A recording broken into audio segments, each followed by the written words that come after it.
Yes, thank you. Do you wanna start, or I should start?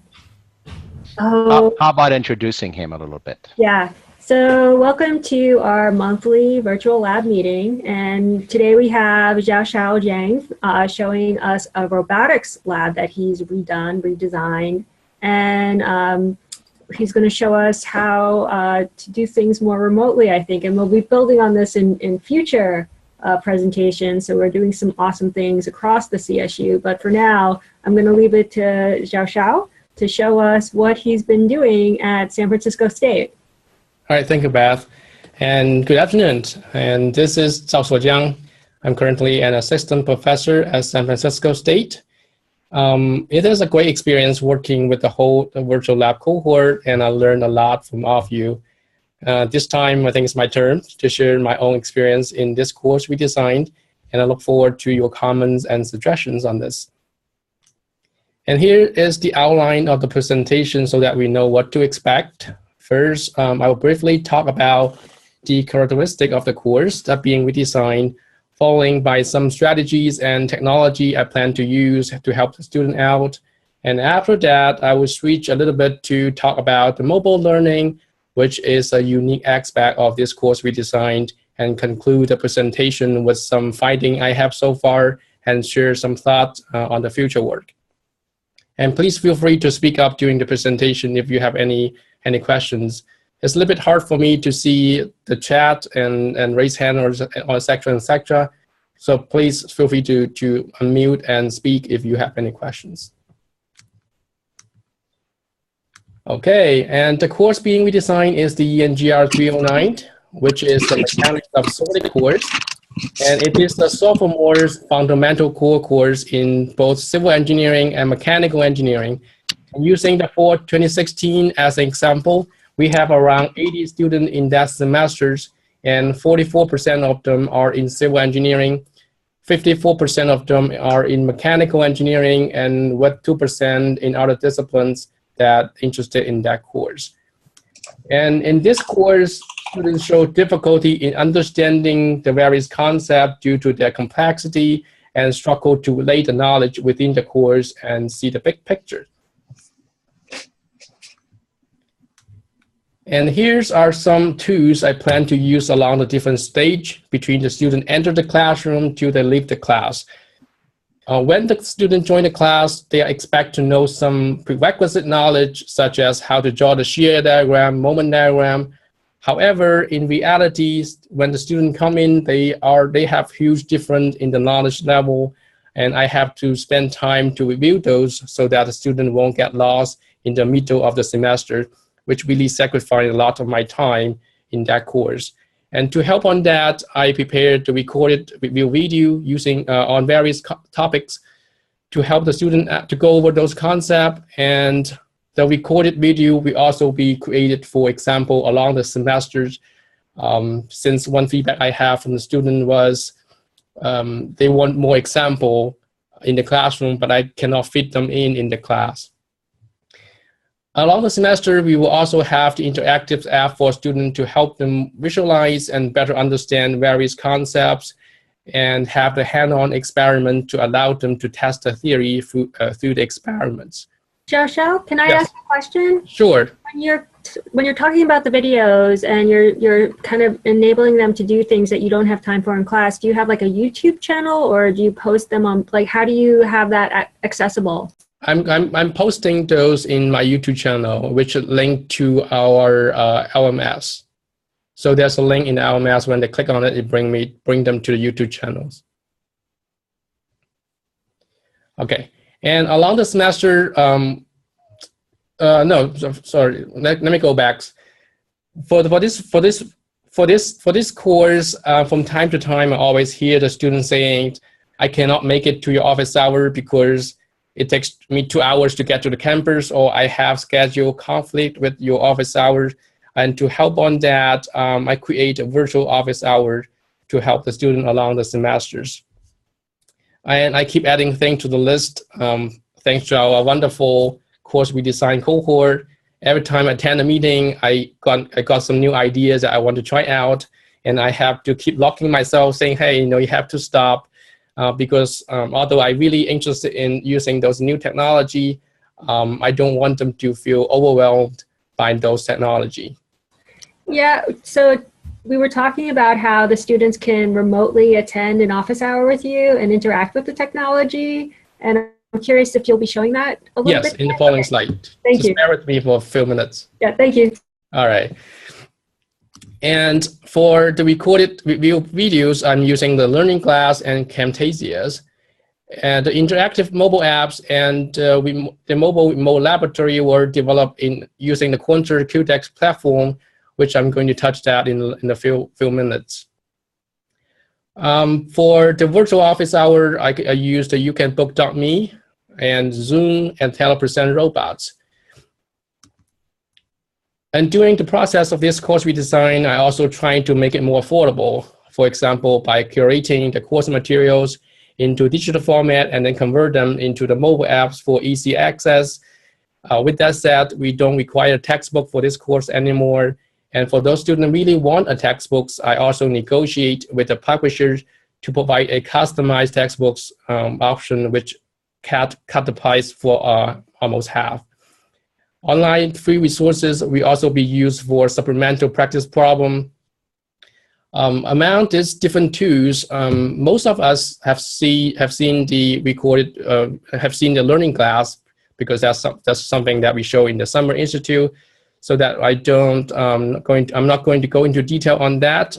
Instead, I'm going to touch the virtual office hour a little bit, and then I'm going to move to the interactive mobile apps and the mobile remote laboratory that's being developed.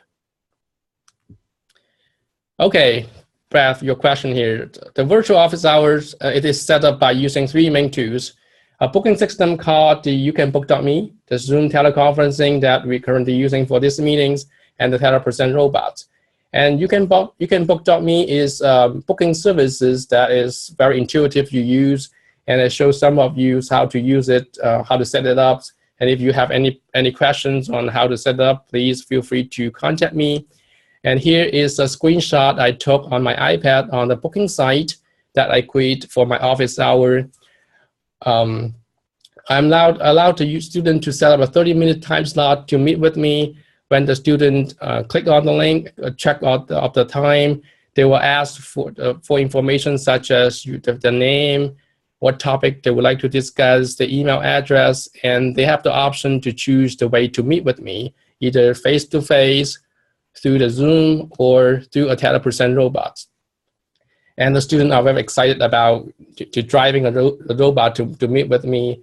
And I didn't count the exact numbers, but I definitely seeing more students utilizing my office hour than I have before. And that's that. And I'm going to switch a little bit to a mobile learning. Learning style changed from generation to generation. And according to Joya and Bress, around 1980, we have a TV generation, which is raised in an environment dominated by visual images. And around 2000s, virtual generation appears with the prevalence of virtual media such as internet and video games. While it might not be necessarily a single or even dominant learning style for any generation of students, it will be good to understand what is the need for the current and upcoming generation. And here's some picture might give us some hints on what it is. Here is pictures of on a dinner table is what we typically see nowadays, and no one talk to each other anymore. Everyone carrying their cell phone. Seems like that's the only friends they have right now. And I don't know if you feel uncomfortable if you find your smartphone is running out of battery. And this student definitely do, and they are being very creative in finding a way to charge them. For example, on the picture on the right, the student find outlet on the top of the ceiling, and somehow they managed to put the charger on it. And on the picture on the left-hand side is a girl, and she found a treasure beside the tree so that she can charge their phone. And here is for our upcoming generations. And many parents trying to keep their children quiet on the dinner table. What they do is they pass an iPad to them, and they'll be quiet for a while on that. All these pictures here, I would like to make a point is that the current and in the incoming learners, they grow up with this technology, and mobile learning has become a common accepted and embraced concept among this younger generation. And with this device that we cannot live without anymore, now the question becomes how to make use of it for learning instead of playing games or watching videos or something. Engineering is a very practical field, and combining theory, practical example, and hand-on experiments has proven to be an effective way for student learning. To incorporate its elements into mobile learnings, I adopted a platform called QDEX. QDEX is a mobile development platform provided by Quanser, which is a world-leading educational equipment providers. It aims at transforming those conventional static learning materials into interactive apps. And one of the unique features of the QDEX is its ability to develop apps to be compatible in both iOS and Android. Meaning you just need to develop the app for once, and then you can use that in both your iPad, iPhone, or any Android device. And for my personal experience, it has a very fast learning curve in develop those apps. And in a few minutes, I'm going to show you what we developed for the past half years. And just keep that in mind, I'm not a computer science guy. I have very limited experience in writing codes and et cetera, et cetera. And now let me bring you to the QDEX so that I can show you what do I mean by converting those static materials into interactive apps. Now, can everyone see the screen of my iPad? Yes. Okay, good. So here I'm mirroring my screen on the iPad, and on the right bottom corner, you see a app called QDEX Plate, and I'm going to click on it, all right? When I click on it, it brings up a library of different apps. And to put it in the simple words, is an app store within the Apple Store, okay? And that holds a lot of apps that I have here. Firstly, I'm going to show you some sample app from the QDEX platform so that it demonstrates what's the capacity of the platform. And then I'm going to show you what apps that we develop here in San Francisco State. One thing good to show, I think is very interesting, is this strain gauge apps. When I launch it, and first what you're going to see is some background knowledge about a strain gauge, meaning you learn how the strain gauge work and what it is. And if you would like to have more information, you can click on that show more background information buttons, and then more information will display. For example, what is the strength? What is the equation for that? Right? That is just like a textbook. You read the textbook, you learn what it is. And after you learn those knowledge, you may wonder, for example, where would you like to put the strain gauge in reality, and what is the measurement for a strain gauge, right? So here comes the interactive example. And in this example, we have a simply supported beam, and on top of the beam, there is a strain gauge attached to it. And on the top of that simply supported beam, not simple supported beam, cantilever beams, there is a top view of that strain gauge. And beneath that, there's a sliders. When I move the sliders, you can actually move your cantilever beams. When you go up, you can see the strain gauge actually in compressions, and the reading of the resistance is decreasing. And if you move to the left, now you can see your strain gauge is stretching, and because that is in tensions, and your reading is increasing, and that is happening in real time. So can I ask a question real quick? Of course. So where are the images and the graphics coming from? You said that you don't really program this stuff yourself. Are they borrowed from some other resource and integrated into the system somehow? So first, these apps are the sample app from QDEX, right? I didn't make it. Oh, okay. Right? And then those images you can either download from the internet. It's very easy to do, or you can create it yourself. I see that there's this National Instruments symbol on the bottom. Yes, this app is particularly developed together with the National Instruments. And that is some collaboration between QDEX and National Instruments. Very cool. Okay. All right, this is one app, and I know some of you are from electrical engineering, and here's another sample app I would like to show you, which is pretty cool. And when you first launch the app, you can see two tabs. On the left, you have to read. On the right, you have the experience. When you click on the read, it's just like the previous one. It show you what is the low pass filter is. It has all those knowledge background. You can read through it. And after you read through it, now you can tap on the experience tabs on the right. When you do that, it has an example. It's a servo subject to a 3-volt square wave input. If you click on the start simulation button, it shows you what is the output of that servo in real time. And to test the filters, now you can apply by sliding the sliders on the bottom.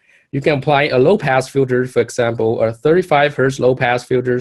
If you click applying filters, now the original signal become great, and the red signal is the filter signals.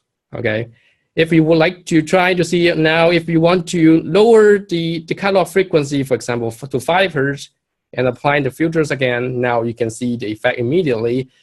Your filter signal become cleaner. However, one drawback for that is you have a larger time delays between your filter signal and the unfiltered signals.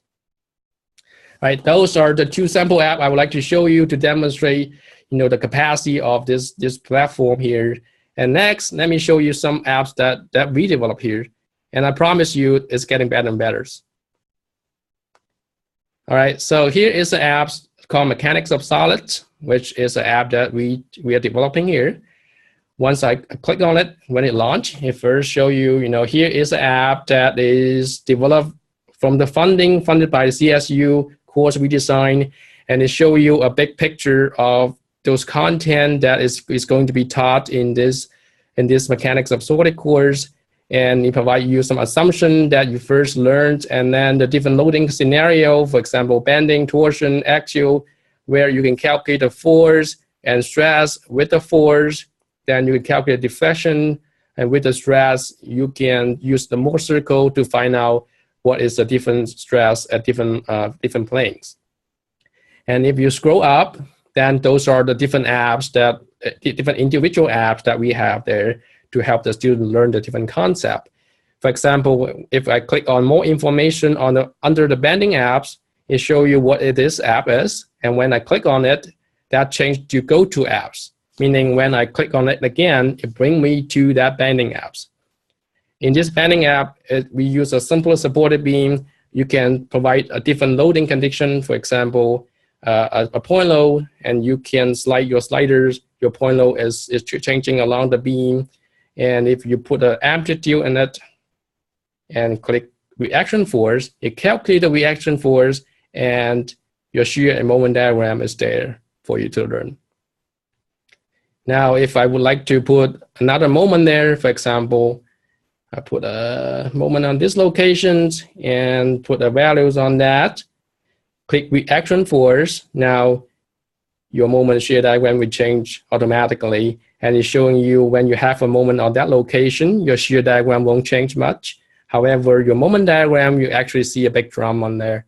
So it helps students understand what is the effect for the different loading conditions on there. And after you've done that, you can swipe to the right. Now it shows you the same beam with the same loading that you put in there. When you slide the slider, the point of inches will change along the beam. It gives you the shear force and moment that you see, which you can use to calculate what is the stress. To go to the stress, you just need to tap the stress apps on the right corner there. When you tap on that, you bring you to the stress apps, where you can change it. You can select the different sections, and then you can calculate the Mohr circle. You change the slider, then you can vary the angle of that cube, and you see what is the stress is changing in real time. And that is that. Those are the apps that we have to let the student learn the theories and to do some practical example to understand the theories. But we don't want to stop there, because I'm a believer of learning by doing. I would like the student to conduct a hand-on experiment to actually verify what they learned in those theories and practical examples. Therefore, we developed a mobile remote shake table laboratory, which allowed the student to conduct this physical experiment in real time. And to launch that, I just need to click on this experiment apps. I'm going to do that. When I launch that, the first thing you see is the buildings, and it's moving. The movement of the building is when I shake the device. If you shake it larger, it's moving larger. What it does is actually taking the measurement from the accelerometer of this device, the device I'm holding, and then put in as an input to put in the buildings. And if you look closer, you can see those people is scratching their heads because the earthquake's coming, right? By using this, we're trying to attract the attention for the students so that they can read further. And if you slide down, there's a picture showing you what is the system outline, and if you click on it, you'll be able to zoom in and zoom out to look at closer. I'm going to click on done to go back to those apps. And if the student would like to do an experiment, the first thing they need to do is to reserve a time to do the experiments. You don't want many students to do this experiment in the same time because that will cause a lot of problem. To do so, you just need to click on the booking system button here, and it will bring you to a site that we create for students to reserve the time slot, a 30-minute time slot to do the experiment. And after they reserve the time, an automatic email will send to them. And here is what is the automatic email look like. And now, and in this email, there is going to be an access code here, which I'm going to copy it, and I'm going back to the apps. If you swipe to the right, then you need to enter an access code in order to access to Remote Shake Table Laboratory. Now, using this access code is checking how much time you have left. Now, for me, I only have 5 minutes left to control this experiment. Once the 5 minutes is done, I'm going to be kicked out of this control panel. You'll be able to choose a different input signal. For example, a sideways, side sweep, or you input an earthquake. You can play God to shake your device using different earthquake.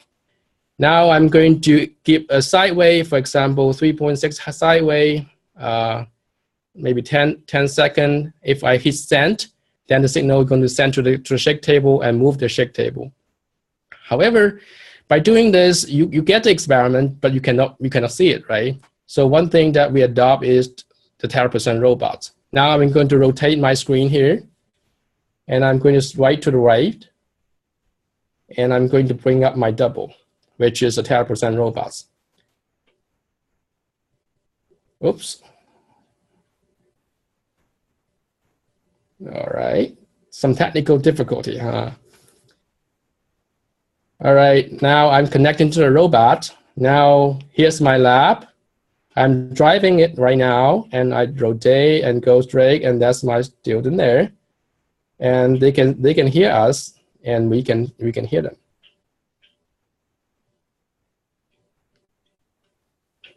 Oops. Now those are the two shake table I have in the lab. Now I'm going to send it in a sideway. I'm going to click send on the left. It's at command send, and the data on that structure is feeding back, and the red is the ground, and the blue is the top displacement, top observations on that from that sensors.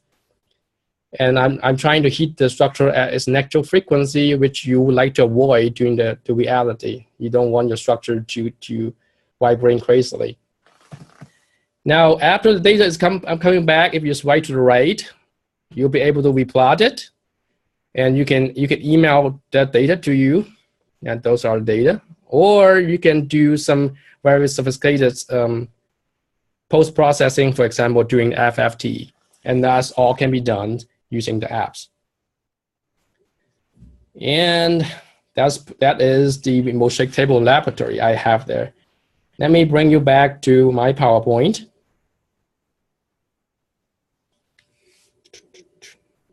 Do you do something with the two of them? Do the students do the two, or they do one? You mean the shake table? Yeah. We can control both in the same time. But for the experiment I just showed you, I just controlling once using the device. Any other questions? How many people? I mean, I'm assuming it's a one at a time. Is that fair? The students? Yeah. Yes, Correct. it's one at a time to control it, but we can allow to multiple people to view it at the same time. So what happened if 3 students choose that same? Well, they couldn't choose the time because you have the time slot. Sorry. Yes. Right. That's the whole purpose for having that reservation, because if multiple command being sent to the shake table, it get confused. It's become a problem there.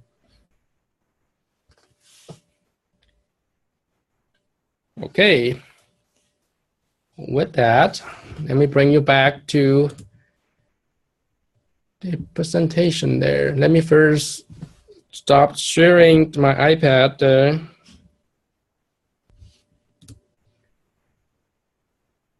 Okay. Can everyone see the presentation? Yep. Okay. So here is what is behind that shake table laboratory. The experiment is initiated by a student booking the time slot for conducting the shake table, and when that time slot is verified, the student can send a control command to through their smartphone or smart tablet, and that command is being passed to control PC to control the shake table. In the meanwhile, the measure data is going to be feedback to the control PC and then string back to the device. And the teller% robot is utilized to eliminate the passive feeling that might have in the virtual environment, and to actively engage the user by providing a real sense of participations and presence. And by using the teller% robot, you can move around to see the experiment in different angles. For example, you can communicate with the surroundings, and you can also modify the experiment in real time with the help of the lab assistants. We also built some safeguard on there, since the control PC is built upon Windows, and you know how stable Windows is. And if the system crash, we can remotely reboot the system using the remote switch. I'm not sure if any of you have used that before. I typically use that to control my Christmas tree, and as you can turn that device on and off using apps on your cell phone. And I wrote some script on that computer so that when the computer starts, the whole system will start. So we never use it during the past usage, but just a safeguard there in case something happened there. The first version of this mobile laboratory was developed last semester, and due to the time and scheduling, and also because I'm very eager to see how the system perform, we put it into class in another class. So it's called the Mechanics of Structural Vibration. It's a senior level course that teach critical fundamental concept in structural dynamics. We don't have any lab components so far due to manufacturers such as a safety concern, limited equipment and spaces, etc. In this first trial, we just let the student use the remote laboratory to examine what is the structural behavior under different ground excitation. And we set up 2 surveys, pre-survey and post-survey. For the pre-survey, is happening right before the student do the experiments, and post-survey is right after. In the pre-survey, we asked a question regarding student characteristics. We asked them about their previous experience and their openness to the mobile learnings. We have some question evaluating what is their knowledge level is. The same question are being asked in the post-survey. And in order to relate those, the pre-survey to the post-survey, so that we know if there are any improvement on that, I use something I call it unidentifiable identifier.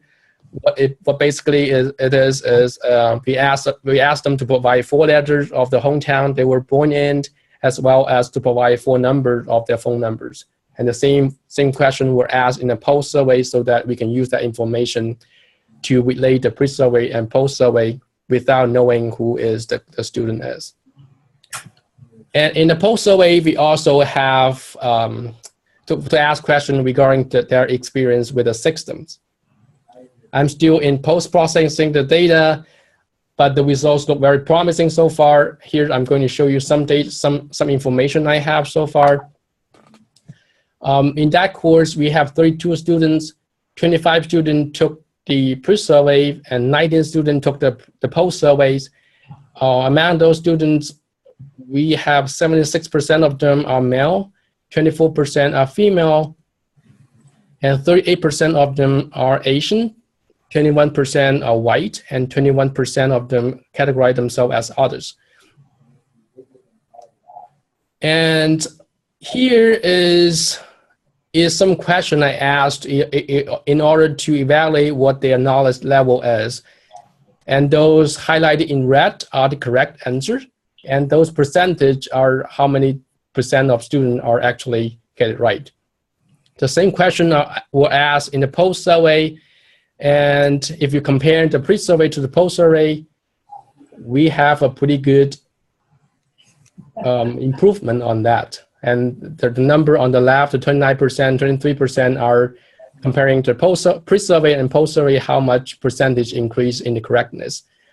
We have almost all questions have the improved correctness in step 1, which we're going to getting very close results, 78% comparing to 80%.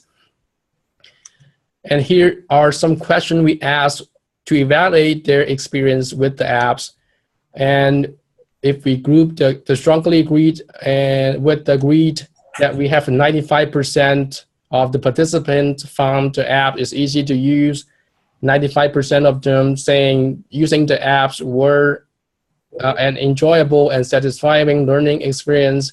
We have 89% of them saying that the apps actually improved their understanding of the concept, and 84% of them were saying they would recommend the app to a friend, which is pretty good. And some finding and some future work that I'm working on from the surveys is showing very promising results. Again, one student, for example, saying, I actually enjoying the learning experience associated with the apps, and I found myself using it more than I expect even before the go to bed. And another saying, this 10% will make the future engineering course using distant learning possible. One thing to keep in mind is that this is based on very small sample size. We need a larger sample size in order to confirm the finding that we have.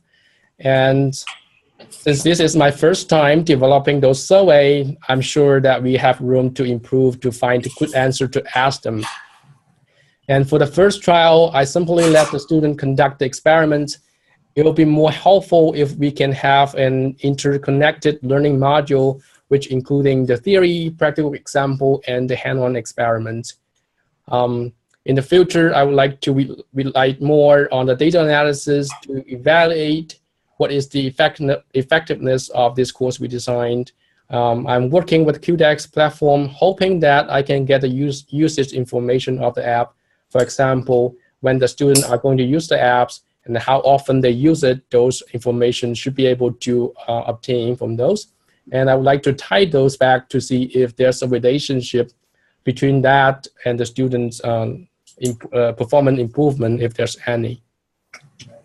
And here is just a sketch of the learning module for that structural and mechanical vibration course, which incorporate the interconnected component for theory, practical example, and hand-on experiments. And if we can get some support, I would really like to implement this on that course to see how it works out. And that is what I have. And if you have any further questions, I'll be happy to answer those. Yeah, that was really great. Thank you so much for showing. I had some question. Of course. I know it's kind of early, but in your experience, now that you've implemented, do you see that the students are doing a little bit better with the material? I am going to implement the course we designed this semester. So I haven't put those in use, except that mobile laboratory, which is applying to another course because I'm too eager to learn what they feel about it.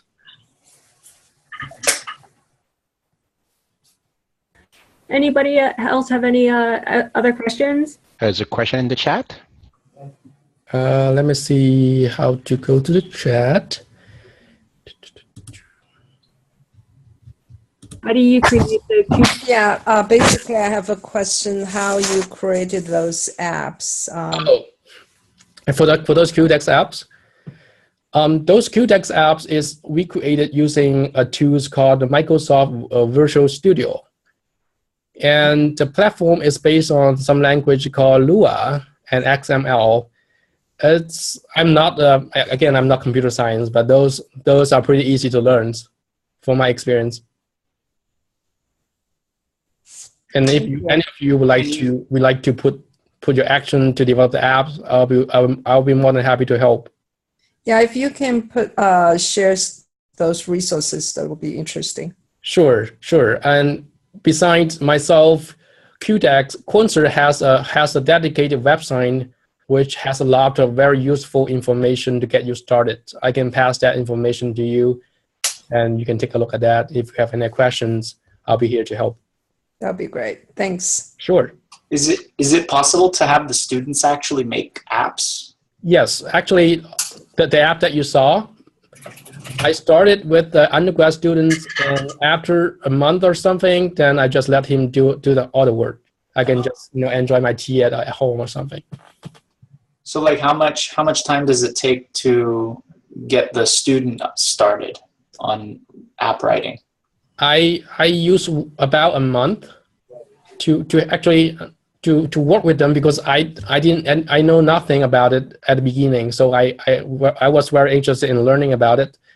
So I work with the students. We learn together. We have questions. We bounce to each other's, and they have a forum. Forum is very helpful. If you have questions to post on there, typically now is they responded really quick. That's very cool.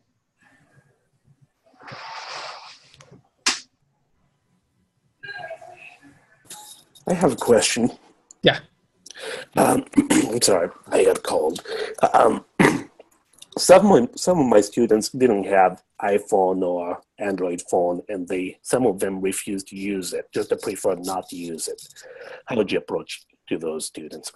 Good questions. So that was actually one of the findings that I have during the short implementation I have.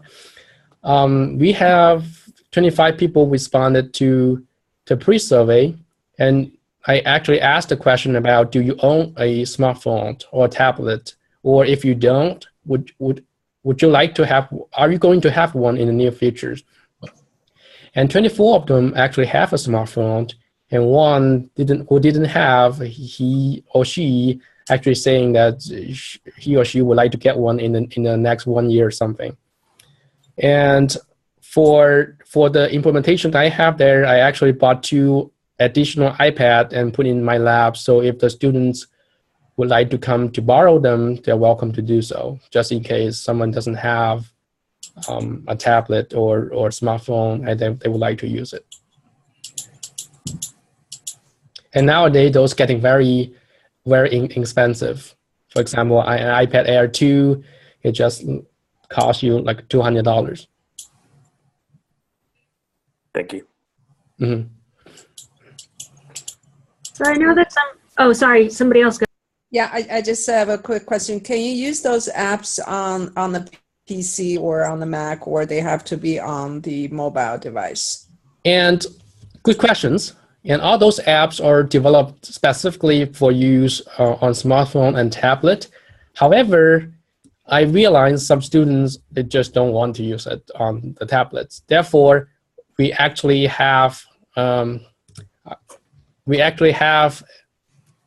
software which is developed using Java, and this guy having the same functionality as the mobile laboratory. So you lose the ability to using those apps on the flight. But if you want to use the computers, there's tools that we develop is available where you can send in the control command, you can view the data, you can email the data back to you. So this is available in my design as well. Yeah, so ZJ, I really like this idea of the kind of attending something remotely, but still doing a real experiment. And so the things that you showed about the booking and the virtual lab, and then so you have the student support, and then you have the simulation, and then you have the real. I think that that's a really good model. I'm curious. I think it would be really worth it. So one of the things that the CSU and other places struggle with is we don't have enough time in class. We never have enough time as faculty. And so you seem to have supplemented with video. You have these virtual office hours. You have these supplemental types of things that students can do. They don't have to come to school to do it. They could do it virtually.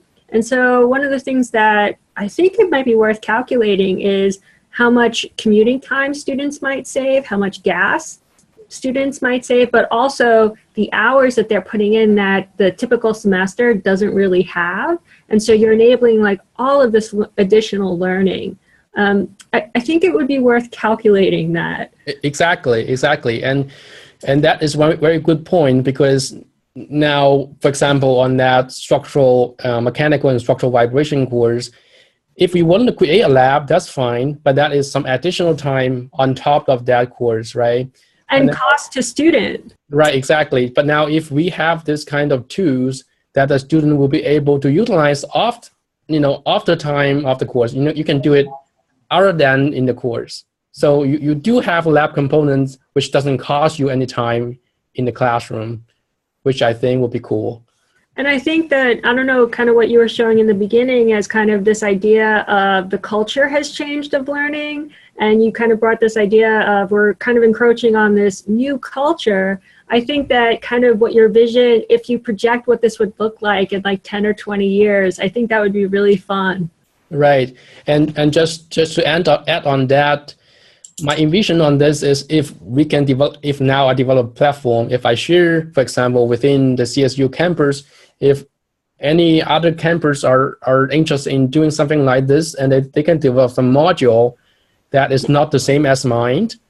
After they develop those modules, they can share with all the campuses. So that's definitely some of the things that we've been talking about, right? So developing shareable modules, and I want to put your stuff in like these locations that people can't typically easily access, collect data. Nori would kind of build on that too. And we were talking with the other engineers at the virtual lab meeting.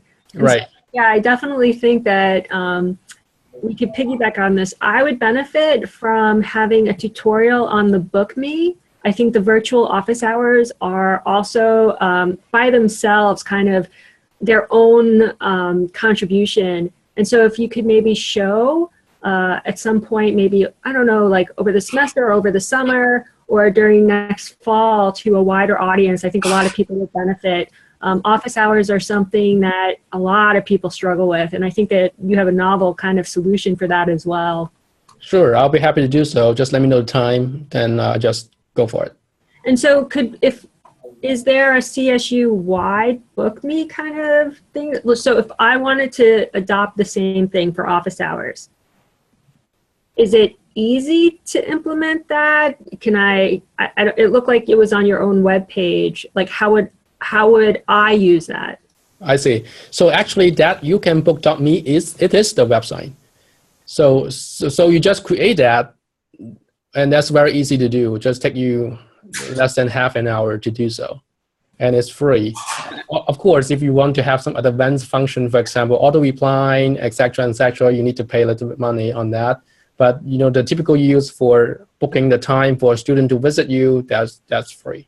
Yeah, so I encourage you highly, collect as much data on how many students visit you remotely this semester. And if you can follow up with us on that, and I think maybe having at the summer experience, like a little breakout where you show us and maybe anyone else interested that technology, that would be awesome. Sure.